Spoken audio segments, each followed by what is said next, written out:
Good morning, children. Today we are start your remaining part of the chapter, The Old Clock Shop. Ray knows that his visitor are in need. पहले मैं आपको short में थोड़ा सा इसका बता देती हूँ कि रे ये जान गया था कि ये जो व्यक्ति आए हैं इनको क्या है, इनको ज़रूरत है, पैसे की ज़रूरत है। और वो क्या करता है, हालांकि वो अपनी शॉप पे मतलब पुरानी चीज़ों के बदले वो पैसा नहीं देता था, मतलब वो पान ब्रोकर नहीं था, वो तो सिर्फ क्लॉक और वॉचेस जो है बेचा करता था।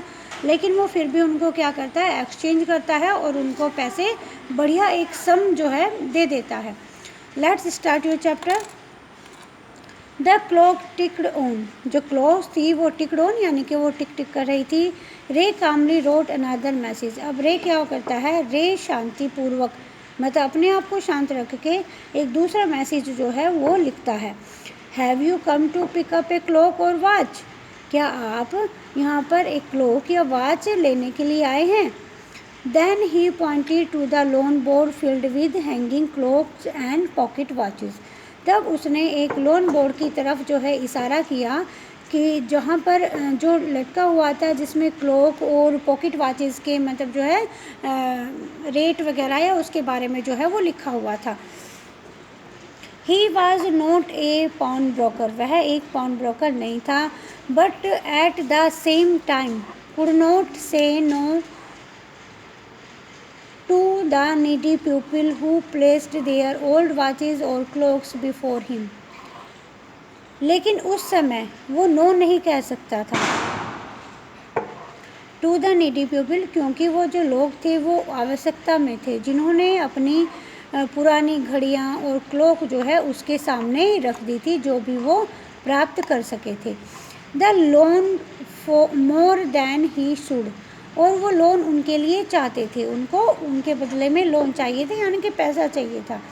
They would be there when the owner wanted them back, वे वहाँ पर थे जबकि ओनर जो था, जो मालिक था, वो चाहता था कि वो वापस चले जाएं। At the same price he had paid with no interest, और वो क्या करे, सेम प्राइस जो है वो उसका पेड करे बिना किसी इंटरेस्ट के, बिना किसी ब्याज के। Then the older man seemed to feel a little easier, took out his hand from his pocket and quickly looked at the watch on his wrist. अब जो बूढ़ा व्यक्ति था वो जो है थोड़ा सा अब मतलब ईजियर मतलब थोड़ा सा वो मतलब रिलैक्स हुआ, उसे थोड़ा आसानी से उसको फील हुई, और उसने क्या किया, took out his hand from his pocket, उसने अपने पॉकेट से अपना हाथ निकाला और जल्दी से उसने जो उसकी कलाई पर, उसकी बाजू पर जो कलाई पर जो उसकी घड़ी थी उसको उसने देखा। How much will you give me for this, the man wrote, उस आदमी ने लिखा कि तुम मुझे इसके बदले कितना दे सकते हो, यानी कि इस वॉच के बदले तुम मुझे क्या दे सकते हो, दोगे। रे noticed a little same in the grey eyes looking at him, रे ने नोटिस किया कि थोड़ी सी जो है शर्म जो है उसकी ग्रे आंखों में उसको दिखाई दे रही थी। The watch was nothing special, कि जो ये घड़ी उसने दिखाई थी, वॉच जो दिखाई थी वो ज़्यादा स्पेशल नहीं थी। And yet had great powers, और फिर भी उसमें काफ़ी पावर्स थी, मतलब ठीक थी। It was something to exchange, यह एक्सचेंज वो चाहते थे। A way out of a bad situation, और वो उनका एक तरीका था बैड सिचुएशन से निकलने का। Knowing that great need had brought the man to his shop in the first place, अब वो जान गया था ये जान करके कि उन्हें बहुत ज़्यादा ज़रूरत है, और बहुत ज़्यादा ज़रूरत ही उस आदमी को उस शॉप पर ले कर के आई है। रे आस्क्ड, रे ने पूछा, how much you need for it, तुम इसके लिए कितना चाहते हो, तुम्हें कितनी ज़रूरत है। The reply came back on the note pad, दोबारा से उन्होंने आंसर अपना नोट पैड पर लिखा, वाट एवर इट इज़ वर्थ, कि जो भी इसकी मूल्य है, जो भी इसकी कॉस्ट है। रे reached into his cash box, रे जो था वो अपने कैश बॉक्स में उसने देखा, बॉक्स में देखा कि जहाँ पर वो पैसे रखता था, it means pulled out a $50 note, और वहाँ से उसने एक $50 का नोट निकाला। And pass it into the man's hand, और वो उसने उस आदमी के हाथ में दे दिया।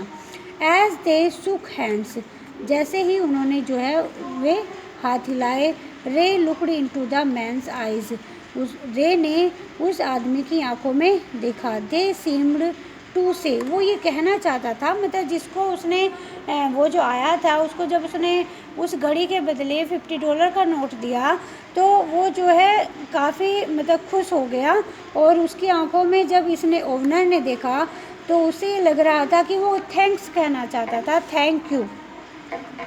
दे both knew the watch was worth that much, वे दोनों ही जानते थे कि इस घड़ी की ज़्यादा मूल्य नहीं था, मतलब इससे ज़्यादा वो वर्थ की नहीं थी, मूल्य की नहीं थी। बिफोर टर्निंग टू लीव, वहाँ जाने के लिए घूमने से पहले, द मैन रोट, आदमी ने लिखा, I will be back to pick it up soon as I can, merry Christmas, कि मैं जल्दी ही इसको लेने के लिए आऊँगा जितनी भी जल्दी हो सकता है।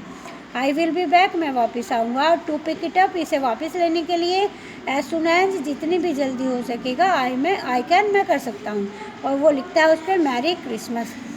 The little story ended on the half hour with the clocks sticking all together, और जो छोटी सी जो कहानी थी वो आधे घंटे में ही ख़त्म हो गई, एंड हो गई, with the clocks sticking all together, जबकि घड़ी जो है वो चल रही थी साथ में। The timepieces which had been looking on silently all the while rang out the time the such feeling that even Ray thought he could hear them.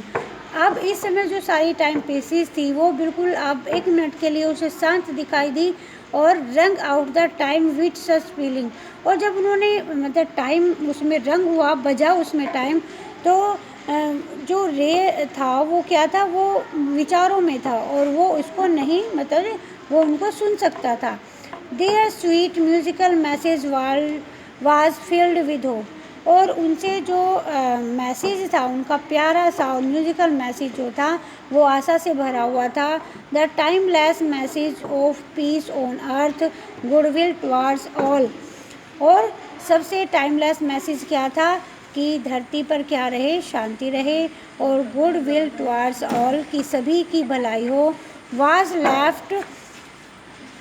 was felt by the three men who stood in the old clock shop, यानी कि वो तीनों ही जो थे, यानी कि रे भी, क्योंकि रे को क्या थी बच्चों, रे को टेंशन थी कि कहीं ये आदमी जो है ना ये अपनी गन वगैरह लेकर के आए हैं और इससे ये क्या करेंगे, मुझे लूटने के लिए आए हैं, है ना। तो वो तो इसलिए बोदर था, इसलिए परेशान था, और दोनों जो वो थे उन्हें ये टेंशन थी कि भाई ये हमें जो है, जो हम पुरानी बेकार सी घड़ियाँ लाए हैं, इसके बदले हमें कुछ पैसे मिलेंगे या नहीं मिलेंगे। तो तीनों ही वो जो थे टेंशन में थे। लेकिन बाद में इस स्टोरी का जो एंड होता है वो एक अच्छी सोच के साथ में होता है, क्योंकि अगले दिन क्या था, क्रिसमस था, तो तीनों के लिए ही ये क्रिसमस जो है वो खुशियाँ लाया था, यानी कि रे की भी टेंशन जो है वो ख़त्म हो गई, और जो दोनों थे उनको भी एक अच्छा पैसा जो है वो मिल गया था बेकार घड़ी के बदले। और इस तरह से ये स्टोरी जो है एंड होती है। Okay students, bye.